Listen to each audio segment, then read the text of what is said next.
السلام علیکم، کیا حال چال ہیں آپ سب کے؟ سب خیریت سے ہیں؟ اچھا جی، تو آج ہم پھر اپنی شروع کرنے والے ہیں اردو کی کلاس، ٹھیک ہے؟ اور آپ کو یاد ہے کہ ہم اردو کی کلاس میں کیا کام کر رہے ہیں آج کل؟ ہم کس چیپٹر پہ کام کر رہے ہیں، ہمارے سبق کا نام کیا ہے، اس سبق میں تھا کیا، یہ ساری چیزیں یاد ہیں یا بھول گئے ہیں؟ چلیں اگر بھول گئے ہیں تو کوئی بات نہیں، ہم دوبارہ سے ایک دفعہ چیزوں کو ریویو کر لیتے ہیں، ٹھیک ہے؟ اس میں کیا تھا، ہم آج کل جو کام کر رہے ہیں وہ ہے ہمارا سبق نمبر 2 جس کا نام ہے دستخط، ٹھیک ہے؟ یاد آ گیا نا آپ کو؟ اچھا جی، اور ہم نے اس کی مشق بھی کی، ہم نے اس کی پوری کہانی بھی سنی، ہم نے جو ہے اس سبق میں سے پڑھائی بھی کی یعنی ریڈنگ بھی کی، پھر ہم نے تفہیم کے سوال جواب بھی کیے، ایسا ہی ہے۔ تو آج ہم اس کی ایک اور نئی مشق کریں گے، اور وہ نئی مشق ہے کہاں پہ؟ پہلے تو یہ بات دیکھتے ہیں۔ تو جناب یہ مشق موجود ہے آپ کی کتاب کے صفحہ نمبر 10 پہ، ٹھیک؟ تو آپ جلدی سے اپنی کتاب کا صفحہ نمبر 10 نکال لیجئے، جلدی سے کھولیے۔ اوپن کر لیا؟ شاباش۔ اچھا، اب صفحہ نمبر 10 پہ دیکھیے کہ کیا چیز موجود ہے۔ یہاں پہ ایک مشق موجود ہے جس کا نام ہے سوچئے اور بتائیے، ایسا ہی ہے، سوچئے اور بتائیے۔ اس کا کیا مطلب ہے کہ ہمیں سوچنا ہے، پھر ہمیں اس کے بارے میں بات کرنی ہے، ٹھیک ہے؟ یعنی آج کی اس کلاس میں، آج کی جو ہم آج یہاں بات چیت کریں گے، اس میں ہم ڈسکشن زیادہ کریں گے، ٹھیک ہے؟ بات چیت زیادہ کریں گے۔ ہمارے پاس سوچنے کے بہت سارے موقع موجود، بہت سارے یہاں پہ جو ہے ٹائم موجود ہے، اور ہم بہت کچھ سوچ سکتے ہیں، ٹھیک؟ اب جتنے سوال یہاں پہ موجود ہیں، اس کے سوال ہم نے سوچ کے بتانے ہیں، ہمارے پاس لکھے ہوئے پہلے سے موجود نہیں ہیں، نہ ہمیں اپنے سبق میں سے کہیں سے نکالنے ہیں، بلکہ ہمیں ان کے بارے میں اچھے طریقے سے غور و فکر کرنا ہے، سوچنا ہے، اس کے بعد ان کے جوابات لے کر آنے ہیں۔ یعنی ڈسکشن ڈسکشن ڈسکشن آج بہت زیادہ ہے ہماری کلاس میں۔ آپ تیار ہیں اس چیز کے لیے؟ چلیے پھر آپ دیکھیے، آپ سوچئے اور بتائیے کی مشق دیکھیے۔ اس سوچئے اور بتائیے کی مشق میں یہاں پہ سب سے پہلا سوال کیا ہے؟ کیا پوچھا جا رہا ہے آپ سے؟ اس میں پوچھا گیا ہے کہ کیا مہمان کے دستخط نہ کرنے کی وجہ صحیح تھی؟ آپ کا کیا خیال ہے؟ چلیے جی، آپ اپنا خیال بتائیے کہ آپ کو یاد ہے کہ سبق میں تھا کیا؟ ان سوالات کے جوابات کے لیے ضروری ہے کہ ہمارے ذہن میں ہمارا سبق موجود ہو کہ اس سبق میں تھا کیا، اس میں بات کس چیز کی ہو رہی تھی۔ آپ کو یاد ہے کہ اس میں تھا کیا؟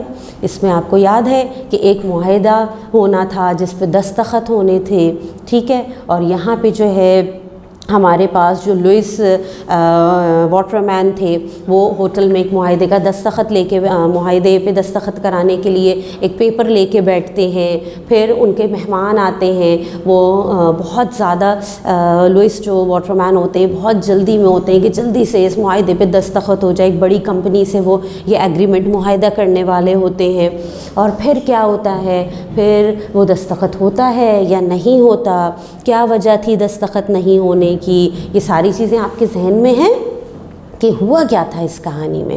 اب آپ یہ بتائیے کہ مہمان کے دستخط نہ کرنے کی وجہ صحیح تھی یا غلط؟ آپ کو یاد ہے اس کہانی میں یہ تھا کہ مہمان نے اس بات کی طرف اشارہ کیا تھا کہ میں نے جب بھی کوئی معاہدہ کیا ہے یا میں جب بھی زندگی میں کوئی کام کرتا ہوں تو اللہ تعالیٰ کی طرف سے اس کام کو کرنے یا نہ کرنے کا مجھے غیبی اشارہ مل جاتا ہے نا؟ یہ اس جو مہمان تھا اس کا یقین تھا۔ اب یہاں پہ اس نے معاہدے پہ دستخط نہیں کیے، تو کیا اس کی وجہ ٹھیک تھی؟ اگر ٹھیک تھی تو کیوں؟ سوچئے ذرا۔ میں اگر سوچوں تو بھئی اس نے دستخط، اسے کیا اشارہ، اس وقت بیٹھے بیٹھے اسے کیا اشارہ ملا تھا غیبی؟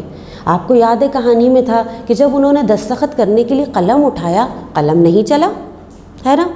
قلم کو جھٹکا، اس میں سے ایک انک کا قطرہ جو ہے، آپ کی سیاہی کا قطرہ، وہ صفحے پہ جا گرا۔ پھر دوبارہ انہوں نے جب کوشش کی، پھر دوبارہ قلم نہیں چلا، ایسے ہی ہوا تھا۔ تو ہوا کیا کہ مہمان کے ذہن میں یہ چیز آئی کہ شاید یہی وہ غیبی اشارہ ہے جس کا میں انتظار کر رہا تھا۔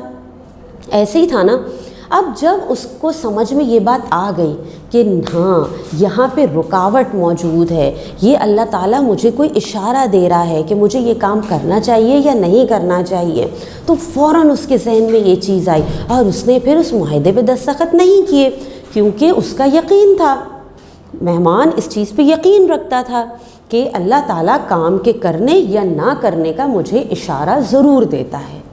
تو بھائی میرے حساب سے اگر میں سوچوں تو میرے حساب سے تو پھر اس نے یہ بالکل ٹھیک کیا، کیونکہ اللہ تعالیٰ کی طرف سے اسے اشارہ مل چکا تھا کہ شاید اسے اس پہ دستخط نہیں کرنے چاہیے، اور پھر اس نے ایسا ہی کیا، مہمان نے یہی کام کیا، مہمان نے پھر اس معاہدے پہ دستخط نہیں کیے، ہے نا، کیونکہ وہ تو اسی چیز کا منتظر تھا کہ مجھے کوئی اشارہ مل جائے۔ تو اگر ہمارا ذہن ایک کام ہم کرنے والے ہوں، کسی کام کی طرف بڑھ رہے ہوں، کوئی کام شروع کرنے والے ہوں، اور ہمیں لگے کہ اس میں اللہ تعالیٰ کی طرف سے مجھے کچھ ہدایت، کچھ اشارہ مل رہا ہے کہ مجھے یہ کام نہیں کرنا چاہیے، میں اندر سے مطمئن نہیں ہوں اس کام کے لیے، تو مجھے پیچھے ہٹ جانا چاہیے، ایسا ہونا چاہیے نا۔ کیا آپ کبھی کچھ کرنے والے ہوتے ہیں، آپ کو اپنے اندر کوئی چیز ایسی محسوس ہوتی ہے کہ میں یہ کام کروں یا نہ کروں؟ آپ ان چیزوں پہ دھیان دیتے ہیں جو ہمیں اندر سے ایک آواز آ رہی ہوتی ہے، اللہ کی طرف سے اشارے موجود ہوتے ہیں؟ ان ساری چیزوں کو آپ نے سوچنا ہے۔ اور آپ اگر ہم اس سوال کے جواب کی بات کریں کہ بھئی کیا مہمان کے دستخط نہ کرنے کی وجہ صحیح تھی، آپ کا کیا خیال ہے؟ تو میرے حساب سے تو بھئی بالکل ان کے دستخط نہ کرنے کی وجہ صحیح تھی کہ انہوں نے دستخط نہیں کیے، کیونکہ انہیں وہ اشارہ جو اللہ تعالیٰ کی طرف سے تھا وہ سمجھ میں آ چکا تھا۔ آپ نے کیا کرنا ہے پتہ ہے؟ آپ نے اس چیز کو سوچنا ہے، اپنی روزمرہ کے زندگی کے معاملات جو آپ کے ہیں اس میں اس چیز کو رکھ کے سوچئے کہ آپ نے کب کیا کرنے کا ارادہ کیا، آپ نے اگر وہ کام نہیں کیا تو اس کی وجہ کیا تھی، کیا آپ نے اس کو محنت کے ڈر سے چھوڑا یا کس وجہ سے چھوڑا؟ ٹھیک ہے، اس چیز کو آپ نے سوچ کے رکھنا ہے۔ ٹھیک، اچھا اگلا سوال کہ کیا کسی ایک انسان کا نصیب دوسرے انسان کے ہاتھ میں ہو سکتا ہے؟ کیا ایسا ہے؟ آپ بتائیے۔ بھئی دیکھیں، ہم اگر سوچیں تو اللہ تعالیٰ نے سب کا نصیب اپنا اپنا بنایا ہے، اور ہم سب اپنے نصیب کو اپنی محنت سے حاصل کرتے ہیں، ٹھیک ہے نا۔ ہر چیز رکھی ہوئی تو ہمیں نہیں ملتی، ہر چیز اللہ تعالیٰ نے آپ کے لیے بہت سارے راستے کھولے ہیں، لیکن اس کے ساتھ محنت کو بھی شرط بنایا ہے، عقل و سمجھ کو بھی شرط بنایا ہے نا۔ تو اس حساب سے ہم کہیں کہ کیا ایک انسان کا نصیب دوسرے انسان کے ہاتھ میں ہو سکتا ہے؟ تو اللہ تعالیٰ کے ہاتھ میں ہے سب کچھ، اور ہمیں یہ توکل، ہمیں یہ یقین رکھنا چاہیے کہ جو ہو رہا ہے وہ اللہ تعالیٰ کی طرف سے ہے۔ یہ کام ہوا یا نہیں ہوا، نہیں ہوا تو میرے حق میں بہتر ہوگا، اور اگر ہوا تو میرے حق میں اچھا ہوگا، تبھی اللہ تعالیٰ نے اس کام کو مکمل کیا۔ اس چیز کو بھی آپ سوچئے گا ضرور کہ آپ کا اپنی خیال اس سوال کے بارے میں کیا ہے، آپ کیا رائے دیتے ہیں۔ اچھا، یہاں پہ ایک تیسرا سوال موجود ہے کہ سچی کہانی سے آپ نے کیا اخلاقی سبق حاصل کیا؟ اخلاقی سبق کیا تھا بھائی؟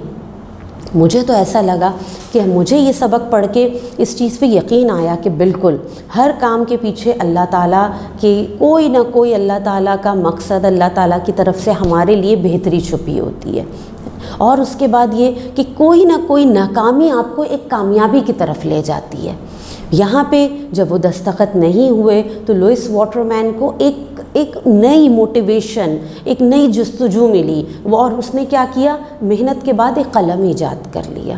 ایسے ہی تھا، تو ہر چیز کسی نہ کسی سبب کے تحت ہے، ہر چیز کے پیچھے ایک وجہ موجود ہے جسے ہمیں ڈھونڈنا ہوتا ہے۔ تو اس چیز کے بارے میں بھی آپ نے بھی سوچنا ہے، اور آپ نے اپنی رائے سوچ کے رکھنی ہے ہر سوال کے بارے میں۔ یہاں پہ ایک چیز اور آپ سے پوچھی گئی ہے کہ فاؤنٹین قلم ایک مفید ایجاد ہے، موجودہ دور کے کسی بھی کامیابی ایجاد کے مطابق درج ذیل معلومات حاصل کیجیے اور ساتھ ہی طلبہ کو بتائیے۔ اب آپ کیا کریں گے؟ کسی بھی ایک آپ کے ارد گرد جو بھی کوئی آپ سمجھتے ہیں کہ آج کی بہت ایک ایجاد موجود ہے جس کا ہونا ضروری تھا، اس کے بارے میں یہ ساری معلومات نکالیں گے اور اپنے گھر میں کسی بھی فرد کے ساتھ اس معلومات کو شیئر کریں گے۔ ٹھیک ہے، اس میں کیا ہے؟ اس ایجاد کا نام کیا ہے،